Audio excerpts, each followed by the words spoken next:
Hello guys, आप सभी का स्वागत है हमारे ऑनलाइन वेब ट्यूटर चैनल पे। मैं हूं संजय।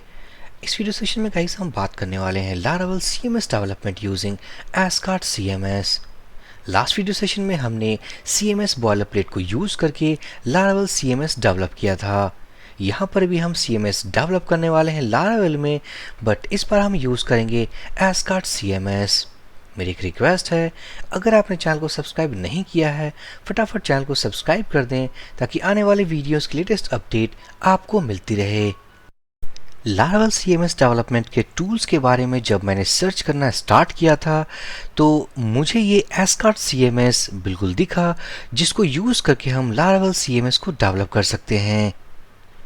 अगर आपने मार्वल इंटरटेनमेंट कंपनी की फिल्में देखी होंगी, एस्कार्ट इन द सेंस जहाँ से हमारा सुपर हीरो थोर आया था। अगर मैं जाऊँ ब्राउज़र पे, सिंपल से टाइप करूँ एस्कार्ट, तो आपको यहाँ पर काफ़ी सारे इमेजेस दिखने वाले हैं। अगर मैं क्लिक करूँ इमेजेस पे, यहाँ पर काफ़ी सारे इमेजेस दिखने वाले हैं जहाँ से हमारा सुपर हीरो थोर आया था। इसी तरीके से इसी नाम पे हमारे पास एक लारावेल टूल अवेलेबल है जो कि एक सीएमएस टूल है। उसी सीएमएस टूल को हम यूज़ करके अपने लारावेल सीएमएस को डेवलप कर सकते हैं। कौन कौन से स्टेप्स हैं लारावेल सीएमएस को डेवलप करने के लिए, क्या क्या चीज़ें हमें करनी पड़ती है, इस वीडियो में हम सभी चीज़ें A to Z step by step discuss करने वाले हैं। Laravel CMS development using Escort CMS, इस वीडियो के लिए हमारे पास एक बिल्कुल वेल डिटेल्ड में एक आर्टिकल अवेलेबल है। मैं जाऊंगा ब्लॉगिंग वेबसाइट पे। ये रहा हमारा blogging website, articles, click on Laravel 8। यहाँ पर मैं लारावेल 8 कैटेगरी के डिटेल्ड पेज पे अगर मैं स्क्रॉल करूँ, यहाँ पर हमारे पास है Laravel CMS development using Escort CMS tutorial. मैं इस लिंक पे क्लिक करूँगा।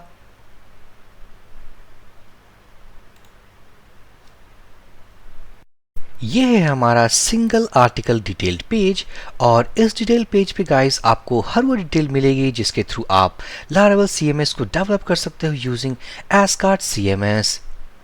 अब एस्कार्ट सीएमएस के साथ काम करने के वक्त हमें क्या क्या ध्यान में रखने हैं, like system requirements, Escort CMS install करते वक्त और इसके थ्रू सीएमएस को डेवलप करने वक्त हमारे सिस्टम में ये सारे रिक्वायरमेंट्स होने चाहिए। लाइक PHP का वर्जन 5.5.9 से ऊपर होनी चाहिए, PDO extension, curl extension, open SSL, MB string और जितने भी एक्सटेंशन हैं हमारे PHP के, ये सारे हमारे सिस्टम में इंस्टॉल्ड होने चाहिए। अब हम बात करते हैं कि प्रोजेक्ट को इंस्टॉल कैसे करें। उससे पहले क्या क्या फीचर्स हैं इस एस्कार्ट सीएमएस के, आप उसके बारे में भी पढ़ सकते हो। पिछले वीडियो में जैसा हमने डिस्कस किया था, CMS in the sense content management system, जहां पर हमारे पास एक फ्रंट एंड होगा और एक बैक एंड होगा। बैक एंड से आप फ्रंट एंड के सभी चीज़ों को मैनेज कर सकते हो, like site title, site header, उसके लोगो, साइट मेन्यूज़, यहाँ तक कि पेज कंटेंट्स को भी। आप एडमिन पैनल में लॉगिन करके आप अपने फ्रंट एंड के सभी चीज़ों को मैनेज कर सकते हो। अगर आपने सपोज वर्डप्रेस यूज़ किया होगा, आपने देखे होंगे like post, pages, media, user roles, users, काफ़ी सारी चीज़ें हैं जो कि वर्डप्रेस के डैशबोर्ड से आप वर्डप्रेस की वेबसाइट पे मैनेज कर सकते हो। This is a kind of PHP CMS। इसी तरीके से हमारे पास एस्कार्ट CMS है जहाँ पर एक फ्रंट एंड होगा, एक बैक एंड होगा। बैक एंड के कुछ फंक्शनैलिटी को यूज़ करके आप फ्रंट एंड को मैनेज कर सकते हो, और इसके दिए गए फंक्शनैलिटी में अगर अपना फंक्शनैलिटी इंटीग्रेट करोगे तो इसके फीचर्स को भी इन्हांस कर सकते हो। चलिए हम प्रोजेक्ट इंस्टॉल करते हैं, और एस्कार्ट CMS का जो ऑफिशियल वेबसाइट है दैट इज़ https://askartcms.com। आप इसके ऑफिशियल वेबसाइट पे भी इसकी डॉक्यूमेंटेशन को पढ़ सकते हो, लाइक क्लिक ऑन डॉक्यूमेंटेशन। यहाँ पर काफ़ी सारे सेक्शंस हैं, आप हर सेक्शन में जा कर के डीप लेवल तक इसकी R&D भी कर सकते हो। एस्कार्ट CMS को यूज़ करने के पहले जो प्रोजेक्ट इंस्टॉलेशन का जो प्रोसेस है सिंपल, ये एक कंपोजर पैकेज है। सिंपली हमें अपने फोल्डर स्ट्रक्चर में जाना है और उस फोल्डर स्ट्रक्चर में जा कर के सिंपल सा हमें ये कंपोजर कमांड एग्जीक्यूट करना है। एंड कीप इन माइंड ये एक कंपोजर कमांड है, फर्स्ट ऑफ ऑल आपके सिस्टम में कंपोजर इंस्टॉल्ड होनी चाहिए। सो अब हम क्रिएट प्रोजेक्ट अपना स्टेप स्टार्ट करने वाले हैं। मैं जाऊंगा फोल्डर स्ट्रक्चर। करेंटली हम अभी var www html laravel और admin फोल्डर के अंदर हैं। यहाँ पर हमारे पास कुछ नहीं है, फोल्डर इज एम्प्टी। मैं इस लोकेशन को ओपन करूंगा अपने टर्मिनल पे। अगर आप विंडोज ऑपरेटिंग सिस्टम हो, आप किसी भी लोकेशन अपने html फोल्डर से आप अपने कमांड प्रॉम्प्ट में ओपन कर सकते हो। मैं इसे थोड़ा जूम कर दूंगा और यहाँ पर हम वो क्रिएट प्रोजेक्ट वाला कंपोजर कमांड एग्जीक्यूट करने वाले हैं। मैं इसे कॉपी करूंगा और बिफोर एग्जीक्यूशन अगर आपको मेक श्योर करना हो आपके सिस्टम में कंपोजर इंस्टॉल्ड है, सिंपली आपको टाइप करना है कंपोजर। मैं एंटर प्रेस करूंगा। कंपोजर कमांड टाइप करते ही आपके पास अगर ये कंपोजर की लिस्टिंग मीन्स अवेलेबल कमांड्स की लिस्टिंग आएगी, इट मीन्स आपके सिस्टम में कंपोजर इंस्टॉल्ड है। अदरवाइज आपको कंपोजर इंस्टॉल करना पड़ सकता है। मैं इसे क्लियर करूंगा और ये रहा हमारा command composer create hyphen project ascard cms/platform ascard। ये जो है ये प्रोजेक्ट फोल्डर नेम है। हम इसे चेंज भी कर सकते हैं। अगर मैं टाइप करूं laravel-cms, ये हमारा प्रोजेक्ट फोल्डर है। laravel cms मैं एंटर प्रेस करूंगा।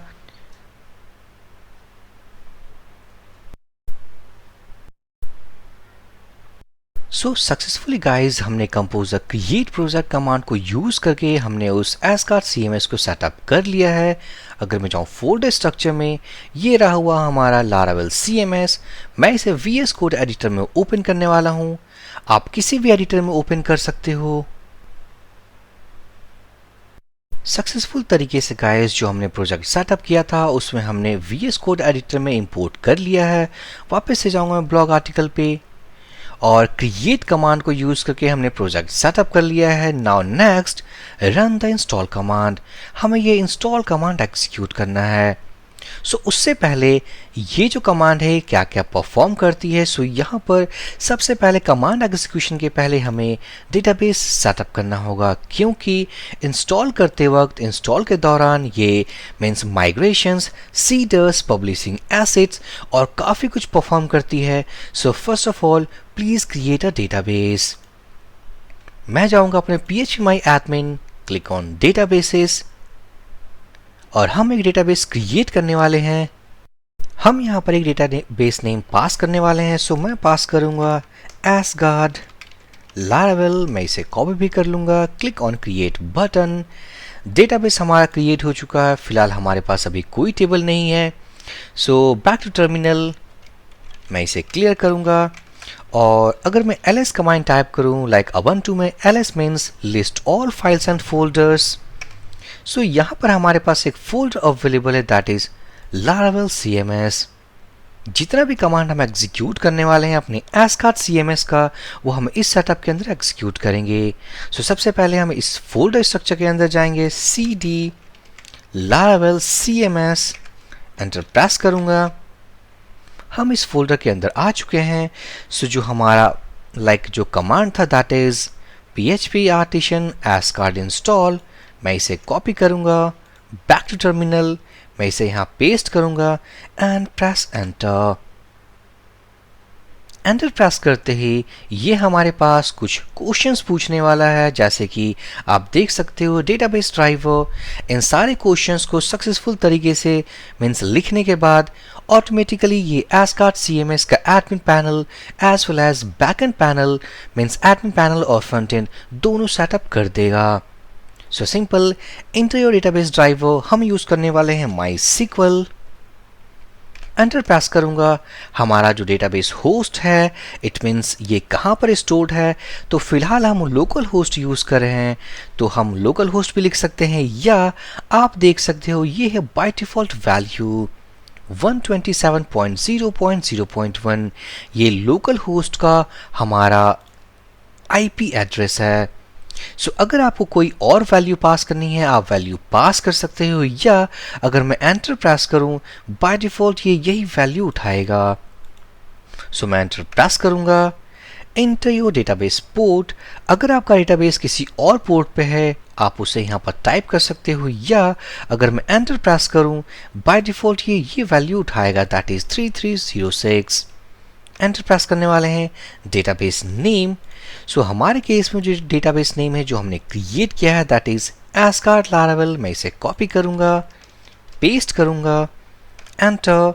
डेटाबेस यूजर नेम, सो मेरे सिस्टम में phpMyAdmin का जो यूजर नेम एंड पासवर्ड है, यूजर नेम एडमिन, आपके केस में रूट या समथिंग एल्स हो सकता है। मैं एंटर प्रेस करूंगा। पासवर्ड admin@123, ये आपके सिस्टम में मे बी डिफरेंट हो। एंटर प्रेस करूंगा। डेटाबेस सक्सेसफुली कॉन्फ़िगर्ड, मीन्स हमारे एस्कार्ड CMS जो कि हमने प्रोजेक्ट क्रिएट किया है उसके अंदर हमने डेटाबेस सक्सेसफुल तरीके से कॉन्फ़िगर कर लिया है। नेक्स्ट, हमारा एप्लीकेशन का URL क्या होगा? लाइक अगर आप रिमोट सर्वर यूज़ कर रहे हो, आप किसी डोमेन नेम को यूज़ कर रहे हो तो आप उसे यहाँ पास कर सकते हो। अदरवाइज जो डिफ़ॉल्ट वैल्यू है http://localhost, सो हम लोकल होस्ट यूज़ करने वाले हैं। मैं एंटर प्रेस करने वाला हूँ और आप देख सकते हो user module starting the user module setup. अब ये सेटअप इंस्टॉलेशन प्रोसेस स्टार्ट हो चुका है। So first of all enter your first name, so हम फर्स्ट नेम पास करने वाले हैं। Enter your last name, enter email address, so मैं डमी ईमेल एड्रेस पास करूंगा। Enter, enter a password. ये जो डिटेल्स हमसे पूछ रहा है it's a basically admin detail. So यहाँ पर हमने ईमेल एड्रेस पास किया है, इसी तरीके से हमें पासवर्ड पास करना है। इन दोनों डिटेल्स को यूज़ करके हम एडमिन पैनल लॉगिन करेंगे। सो एंटर अ पासवर्ड, हम पास करेंगे 126, enter. 126 means 123456, enter. Please wait while the admin account is configured. Admin setup create कर रहा with all the details. हमारा जो ईमेल एड्रेस होगा एडमिन का sanjay@gmail.com and password 123456। Admin setup configured हो चुका है। नाउ हमारे पास एक और क्वेश्चन है, do you want to remove composer.log from .gitignore? तो बाय डिफॉल्ट वैल्यू यस है, हम बाय डिफॉल्ट वैल्यू के साथ जाएंगे। Press enter. package.json from gitignore, by default value yes है, मैं एंटर प्रेस करूंगा और application is now installed. Platform ready, you can now log in with your user name and password @/backend। ये है हमारा बैकएंड URL। सो हमारा setup बिल्कुल सही तरीके से बिल्कुल इंस्टॉल हो चुका है। जब आपने ये सेटअप इंस्टॉल किया होगा, अपने किसी भी एडिटर में ओपन किया होगा, आपने देखा होगा हमारे पास .env नाम की फाइल नहीं थी। हमारे पास जो फाइल थी वो थी .env.example। सो ऑटोमेटिकली ये सीरीज ऑफ क्वेश्चन जो हमने अभी कंप्लीट किया है, इस क्वेश्चन के तहत ये फाइल भी क्रिएट हुई है जहां पर .env फाइल में हमारा डेटाबेस भी कॉन्फ़िगर हुआ है। सो मैं इसे क्लोज करूंगा। सिंपल, हमें कुछ नहीं करना है, हम डेवलपमेंट सर्वर स्टार्ट करने वाले हैं। सो php artisan serve, press enter. हमारा डेवलपमेंट सर्वर स्टार्ट हो चुका है। मैं इसे ओपन करूंगा, ओपन लिंक, ब्राउजर पे जाऊंगा और ये रहा हमारा एस्कार्ड CMS का लैंडिंग पेज। उससे पहले अगर मैं जाऊं डेटाबेस में जिसके थ्रू हमने कॉन्फ़िगर किया है इस एप्लीकेशन को, फिलहाल हमारे पास टेबल नहीं है, बट सीरीज ऑफ क्वेश्चंस के जाने के बाद अगर मैं रिलोड करूं सो हमारे पास काफ़ी सारे टेबल्स अवेलेबल हैं, दैट इज 27 टेबल्स।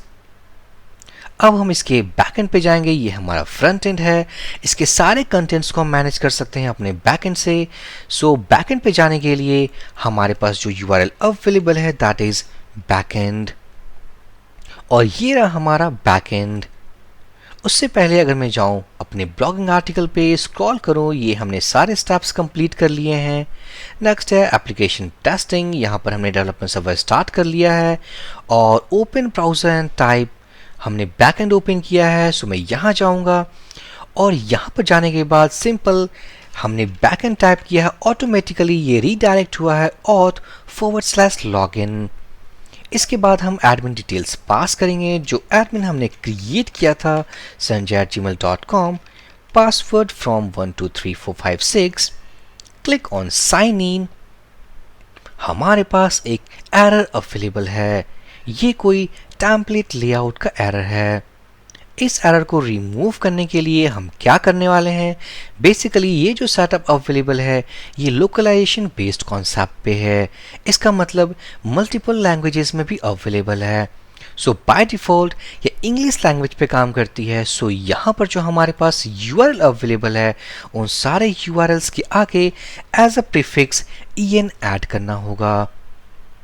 अगर मैं जाऊँ इस ब्लॉगिंग आर्टिकल पे, मैंने ये हाईलाइट भी किया है कि अगर आप सपोज कोई भी एरर गेट करते हो, ऐड /en टू लोकल।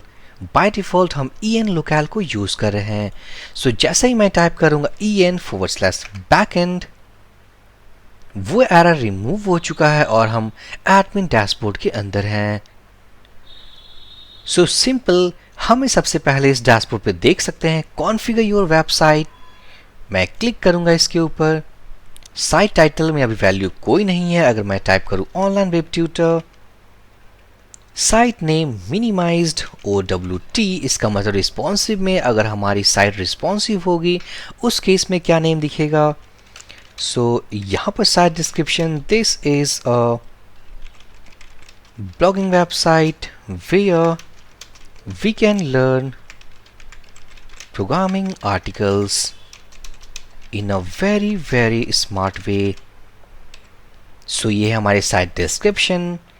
यहाँ पर आप फ्रंट एंड टेम्पलेट देख सकते हैं, जो फ्रंट एंड टेम्पलेट हमारा यूज हो रहा था। अगर मैं फिर से ओपन करूँ व्यू साइट, ये जो फ्रंट एंड टेम्पलेट यूज हुआ है इस फ्रंट एंड मीन्स को डेवलप करने के लिए, उसका जो नेम है दैट इज फ्लैटली।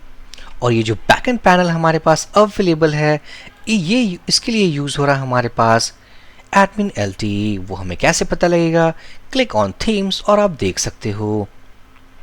सो मैं क्लिक करूंगा अपडेट और यहाँ पर देख सकते हो साइट लोकल इंग्लिश अवेलेबल है। Click on update. अपडेट पे क्लिक करते ही साइट सेव्ड हो गई है, सेटिंग्स जो हमने सेव किया था। अगर मैं वापस से जाऊँ, रिलोड करूँ ऑनलाइन वेब ट्यूटर, अगर इसको मैं रिस्पॉन्सिव वे में करूँगा, इसको मैं बाहर ओपन करता हूँ, right click, inspect, mobile view. So यहाँ पर साइट को मिनिमाइज करते वक्त मोबाइल रिस्पॉन्स में वो वैल्यू नहीं आई है। सो हम उसके बारे में बाद में कभी डिस्कस कर लेंगे। जो नेक्स्ट है हमारा, मैं मोबाइल रिस्पॉन्सिव व्यू से रिमूव कर दूंगा। ये रहा हमारा फ्रंट एंड, बैक एंड। और ये सेटिंग सेव करने के बाद अगर मैं जाऊँ पेजेस, हमारे पास एक ही पेजेस अवेलेबल है, दैट इज होम पेज। ये रहा हमारा होम पेज। आप कोई दूसरे पेजेस भी क्रिएट कर सकते हो। उसके बाद अगर मैं जाऊँ यूज़र्स, हमारे पास एक ही यूज़र अवेलेबल होगा जो कि हमने टर्मिनल के थ्रू क्रिएट किया था। नेक्स्ट है हमारे पास मॉड्यूल्स। हमारे पास काफ़ी सारे मॉड्यूल्स अवेलेबल हैं इस एस्कार्ट CMS के। और अगर मैं क्लिक करूँ थीम्स, जहाँ पर हमने थोड़ी देर पहले बात किया था कि जो फ्रंट एंड के लिए जो इन्होंने लेआउट यूज किया है दैट इज फ्लैटली, और बैक एंड के लिए जो लेआउट यूज किया है दैट इज एडमिन LTE। ये दोनों अलग अलग बूटस्ट्रैप के थीम्स हैं, ये दोनों अवेलेबल हैं। नेक्स्ट हम कोई और पेज क्रिएट करते हैं। साथ ही साथ अगर हम इस कंटेंट को मैनेज करना चाहें, like home page, you made it, हम कहाँ से एडिट कर पाएंगे? Simply click on pages. Okay, जो हमने मिनिमाइजेशन की बात करी थी, जो हमने OWT वैल्यू फिल किया था अपने साइट सेटिंग्स में, आप देख सकते हो ये रहा OWT। सो मैं क्लिक करूंगा होम पेज पे और इस होम पेज के अंदर आप देख सकते हो home page you made it. अगर मैं टाइप करूं online web tutor made it, scroll करूंगा, क्लिक ऑन सेव, और यहाँ पर हमारे पास मेटा डेटा के भी इंफॉर्मेशन हैं, फेसबुक डेटा का भी इंफॉर्मेशन हैं। आप अपने अकॉर्डिंग पेजेस के इंफॉर्मेशन को फिल कर सकते हो। ये सारे जो इंफॉर्मेशन है, मेटा डेटा और फेसबुक डेटा, ये SEO पॉइंट ऑफ व्यू से इंपॉर्टेंट है। मैं क्लिक करूंगा सेव पे। हमारी पेज की सेटिंग्स सेव हो चुकी हैं। मैं जाऊंगा फ्रंट एंड, रिलोड, और यहाँ पर वो वैल्यू चेंज हो चुकी है। इसी तरीके से अगर मैं कोई और पेज क्रिएट करूं, click on create a page, मैं टाइप करूंगा अबाउट अस, स्लग जनरेट करना है, मैं क्लिक करूंगा जनरेट पे। ये रहा हमारा पेज स्लग अबाउट -us, और यहाँ पर page content. So page content के लिए हम यूज करने वाले हैं डमी कंटेंट। मैं इसे कॉपी कर लूंगा पेस्ट कर दूंगा। ये हमारा डमी कंटेंट है। स्टेटस एक्टिव होगा, क्लिक ऑन सेव बटन। सो अगर मैं जाऊं अपने पेज पे, मैं इसे डुप्लीकेट टैब में ओपन करूंगा, / ये हमारा पेज स्लग था और ये रहा हमारा अबाउट अस पेज। इसी तरीके से अगर हमें कोई मेन्यू चाहिए, लाइक हमारे पास यहाँ मेन्यू अवेलेबल होगा होम और अबाउट अस, जिसके थ्रू हम रीडायरेक्ट कर सकते हैं। सो हम मेन्यू कैसे क्रिएट करेंगे? सो सिंपल, मैं जाऊंगा बैकएंड पे, क्लिक ऑन मेन्यू।